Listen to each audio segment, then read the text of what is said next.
പ്രതീക്ഷിക്കാതെയുള്ള ശാസ്താംപാറയിലോട്ടുള്ള ഈ യാത്രയിൽ ഞങ്ങളെ ഗൈഡ് ചെയ്യുന്നത് മറ്റാരുമല്ല, അരുൺ രാജച്ചനാണ്.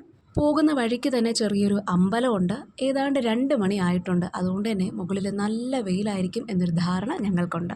ഇവിടെയാണ് ആദ്യത്തെ ഗെയിം സ്റ്റാർട്ടാകുന്നത്. അരുണച്ചൻ തന്നെ അംഗസംഖ്യ തിട്ടപ്പെടുത്തി എൻട്രി ഫീ നൽകി. ഞാനും അഞ്ജു പത്മ ചേച്ചിയും ഒഴികെ ഞങ്ങളുടെ കൂട്ടുകാരെല്ലാവരും ശാസ്താംപാറ പലതവണ സന്ദർശിച്ചിട്ടുള്ളവരാണ്. അതുകൊണ്ട് തന്നെ ജോ ഉൾപ്പെടെ പലരും പറയുന്നുണ്ടായിരുന്നു മുകളിലേക്ക് കാണാൻ പോകുന്ന കാഴ്ചയെക്കുറിച്ച്. ശാസ്താംപാറയിൽ തമ്പുരാൻ ക്ഷേത്രം എന്നറിയപ്പെടുന്ന ഒരു ചെറിയ ക്ഷേത്രമുണ്ട്. നമ്മുടെ SRK ഫ്രണ്ട്സ് റീൽസ് ഷൂട്ടിംഗ് ഒക്കെ തുടങ്ങിയിട്ടുണ്ട്.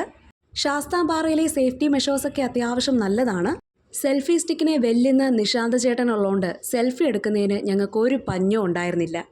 വ്യത്യസ്ത ഭാവങ്ങൾ തെന്നി മാറുന്ന അരുണച്ചനെ ചിത്രങ്ങൾ പകർത്തുന്നത് ഞങ്ങൾക്കൊരു ഹരമായി മാറി. കൈതംകുഴി KCYM യൂണിറ്റിൻ്റെ കൂടെയുള്ള ഡേ എൻജോയ് ചെയ്തു.